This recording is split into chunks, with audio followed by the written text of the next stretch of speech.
Hey there guys, TBL here, and today we're bringing you our first impressions of Uncharted: A Thief's End for the PlayStation 4. This is the fourth main game in the Uncharted franchise and the series' first foray into current-gen gaming. And I've got to say, it's made the transition pretty darn well. Alright, so we'll start things off by saying this game is gorgeous, like seriously good looking. The visuals, the detail, all of it is really crisp and amazing. They somehow even got Nate to look more dashing and rugged. Kind of impressive if you ask me. Now the game starts you off similarly to the other Uncharted titles, knee-deep in some shenanigans, no doubt caused by Nate himself, but this time taking place on the high seas. Feels almost like Naughty Dog is showing off a bit here because the visuals and set piece all look incredible. You're on a boat, controlling it as you speed away from what seems to be an inexhaustible army of enemy bad guy boats, and you ram into them and stuff. There are some shooting sections here, but mostly it's all tutorial stuff that really continues on into the next section of the game. Now, something that's important to mention here is that there is a distinct change between the single player and the multiplayer. The single player of this game is 1080p 30 FPS, while the multiplayer is 900p 60 FPS. Now, Naughty Dog did come out and say that this was mainly because they just couldn't get the visuals that they wanted in single player while maintaining that 60 FPS. If they wanted to maintain 60 FPS in single player, they would have had to cut down a lot on the aesthetic there. And you know, I can kind of respect that decision. At least they came out and told us that the system's just not powerful enough to do it. But they did not make that sacrifice in multiplayer, which we'll be talking about a little bit later. The multiplayer in this is full 60 FPS, which, thank goodness, it makes it so much easier to play with. Now let's talk a little bit about the controls. Now for the most part they work fine, they're pretty smooth and easy to get the hang of. The parkour system has always been pretty good in the Uncharted series, if not a little bit clunky, and they've really improved it here. Climbing is quick and easy, and the levels thus far have been designed in a way so that your eyes naturally fall on ledges and areas that you can latch onto. It's a really smooth and natural feeling progression system. I've never, at least thus far in the time I've been on the game, so about maybe 6 to 7 hours, I still haven't found a part where I just didn't know to jump. My eyes just kind of naturally flow from one spot to another, which is the sign of good game design. It's a pretty smooth system with a couple of new caveats found in the addition of sliding puzzles and Nate's brand new toy. One thing I absolutely love is the new hooked rope thingy that Nate gets. It allows you to latch onto areas and swing, rappel, or climb your way to objectives. Now it's pretty limited in the single player mode since you mainly use it in clearly defined spots, well, at least as far as I've played. But I have been loving its implementation in multiplayer, swinging around all day and just dropping down on top of people.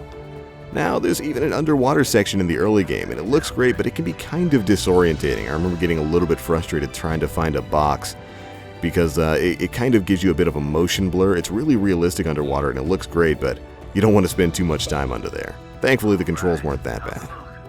Now for the gunplay. Actually, I've been really enjoying it. I haven't gotten to shoot too much in single player, but I have been playing quite a bit of the multiplayer, and the gunplay in this is absolutely smooth. I've got to admit, I've never been terrific with third-person shooters, but maybe my time spent on Metal Gear Solid 5 and The Division have honed my skills just a bit, as I fell pretty comfortably into place with Uncharted's gunplay relatively quickly. Then again, in multiplayer, the 60 FPS probably helped with that just a bit. In my opinion, it's the best in the series, and the fact that the multiplayer component runs at 60 FPS only makes things better. Guns for the most part feel mostly balanced, and there's a definite nuance between weapons.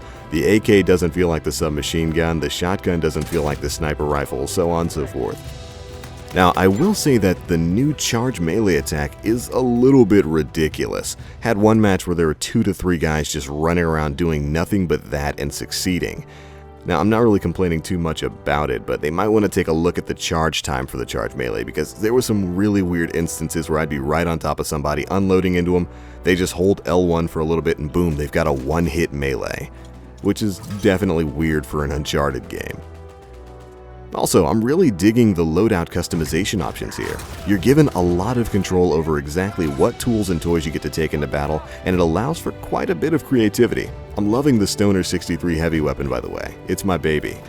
and the system for building up your treasure and your money so that you can call in these specials, whether it's getting a heavy weapon, a mystical item like the Chintamani stone, or calling in some backup in the form of a heavy or a person who just runs around and revives you, it's pretty simple and easy to understand, and you can activate these specials both while you're alive and while you're waiting to respawn, which is definitely a good thing.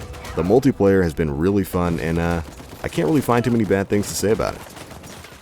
The multiplayer maps that are available right now are pretty engaging. They've all mostly got a different feel to them, and they all offer different avenues and multiple lanes. It feels pretty good. Thus far, none of them really seem to be unbalanced maps. They've got sideways and alleyways and plenty of flank options. There's one map I love that's even got little escape routes in the middle room where everybody generally groups up to fight. So you can just get in there, get a couple shots off, maybe get a KO or a down or two, and then just slide down a chute, and away you go.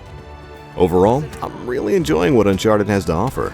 The multiplayer has been great, and the single player is really engaging. I really can't wait to get back into it to see what's going to happen next. In particular, the visuals and cinematic style in this game are so engaging, they kind of seamlessly transition from one to the other. There were certain periods in time where I really couldn't tell if a cutscene was going on or if it was just gameplay. And the way the game naturally transitions from one to the other is really just flawless. Absolutely fantastic work, Naughty Dog. Now, the game has flaws, of that I am absolutely sure. One of which is that it seems to be actively trying to kill my PlayStation 4. I don't know if you guys can hear it over the sound of this recording, but playing this game puts the PS4 into serious overdrive, and that thing gets loud. Maybe that'll be fixed for the Neo, who knows. But alright guys, those are my initial thoughts on Uncharted: A Thief's End. These are again just my first impressions and not a full review. I'm nowhere near done with the game yet. Be sure to let me know what you think in the comment section below. Thanks so much for watching guys, and as always, I am TheBlackLink. You treasure hunters, stay frosty.